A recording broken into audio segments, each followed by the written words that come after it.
everyone, and welcome back as always. We're back again, and we're going to be watching more Game of Thrones. The cast remembers. We are not going in order of it, so hopefully that doesn't matter, but we just saw the one with Emilia Clarke, and now we decided we wanted to watch Peter Dinklage. It's a group decision, right? And the last one we saw with Emilia was just amazing. It was emotional, and I love her expression and her description on the show, and her feelings on her experience. Like, I thought that was just so cool to listen to and watch. And right, especially in the beginning when she was her first day on the job. Oh, I know, with the horse. Yeah, we didn't even mention that before. Yeah, that was really funny. Poor thing, too, because, again, you're under so much pressure the whole time, and having to look good and know your lines, and to, I'm sure you have to go through all these new things all the time, and riding a horse. She never rode a horse. I never rode a horse before, so I can't even imagine having it almost fall over with you on it. Like, but she seems like so much fun. Like, I love her personality and everything, and she seems like a real compassionate person.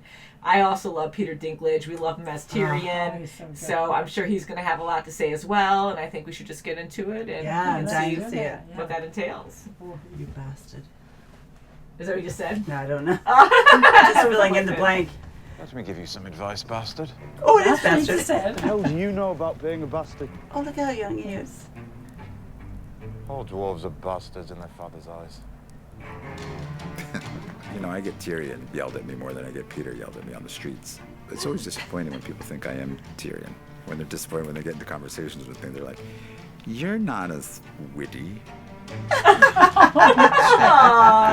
show has made my life is so great and ruined me in so many ways. You're a clever man. But you're not half as clever as you think you are. Still makes me more clever than you. Oh! I love that. When I first heard they were interested in me for a fantasy show, I went, ugh, no. Especially being my size, and I'm not really interested in portraying a fantasy of a person. I'm an actor. I like to portray real people. And sometimes in the world of fantasy, that gets lost.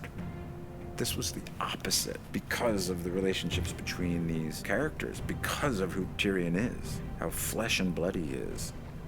It's the most realistic show that I've ever done that also happens to have dragons and dead people walking around in it. When I was a child, so cool. My father told me the last dragon had died a century ago.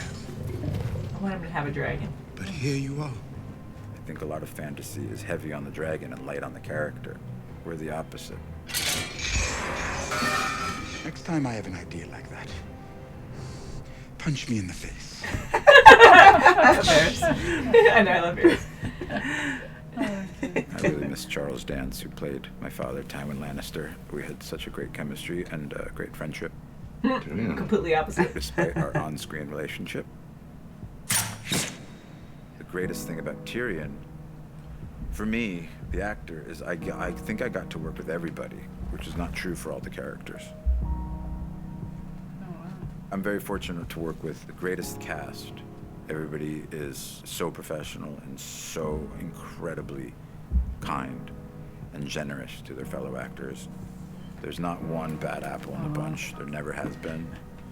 And we're at the end now, so there never will be. And this crew is the greatest crew I've ever worked with. We're a family now. I'll mess up later. We just have to look for each other. Tyrion has become so close to who I am, and I look up to him. He just wants justice in the world. He wants to fight for people who don't have a voice. Will I really be able to ride? You will. Sure, yeah. Why do you want to help him? I have a tender spot in my heart for cripples, bastards, and broken things. He's just a really good person. Pod. There has never lived a more loyal squire. Yeah. This is final season. There's only 6 episodes, and HBO has given us more time with less episodes, which is really great because they're insanely complicated, as I'm sure you would guess. It's cinematic. We're making 10-hour movies every year.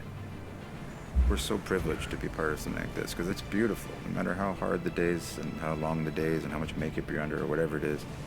When you're involved in something great, something you're going to be really proud of, It's just this feeling you have. It's like being in love. It's going to be very hard to say goodbye to play Tyrion. Just hearing it. I hate hearing that. Yeah. It's like the farewell of all the Game of Thrones members. No, the cast members. But oh my God, it really just makes you feel for the cast and everything. And I'm so happy they really enjoyed their time together and they knew what they had and how amazing doing this together. You know, I appreciate it so much. yeah, and they're so talented anyways. Like I'm so happy they had these roles for the characters And they realize how much they're gonna miss it already. That's right. I know. I mean, it's been a long time, but it goes by fast, I'm sure. Like, you have these long days and months, but then when it's over, it's like blink of an eye. You're like, holy crap, like, that's it. And Right. finalizing it like that, it's just... I know I joke and say, oh, spin-offs would be really cool, but at the same time, like, they can kind of It's ruin not gonna be something, the too, same, and it's yeah. never the same, and... Side stories can be fun because you never want something to die.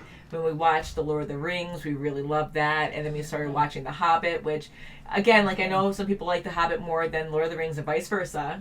Not get into that debate, but we enjoyed both.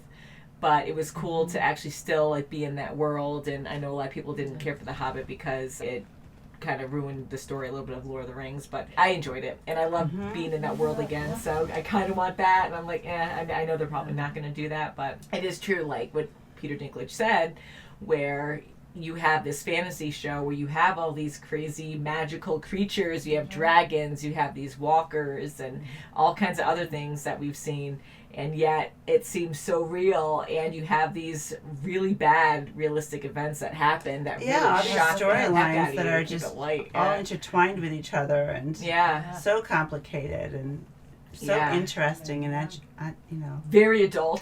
very adult. Because not that it's always like that, but back in the day, you know, a lot of fantasy programs were made for kids, and now it's like full out open to all kinds of genres, all kinds of ages, which I really am grateful for because I love seeing that. But this is the first show I've ever seen that made it so realistic, and holy crap, you can't even explain this show to someone. You just have to be like, you have to watch it. It's amazing. It is. It's absolutely It is amazing. So I am sad to see this show end, but it's not there yet. We haven't seen the episodes yet, and I can't wait to watch Game of Thrones. But I want Tyrion to survive because he's one of my favorites. I know.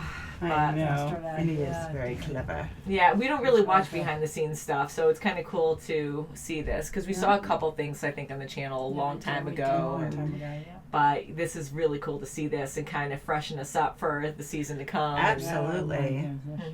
We remember pretty much everything that happened, but it's cool to live through it again by the quick clips that they show. Be like, oh yeah, I remember this. Right, before you Because it has been a while since we saw just it. going on it. So we'll end it there. I definitely want to watch more. So thank you so much for watching, and we'll see you very soon as always. Bye. Skål! Poor mom.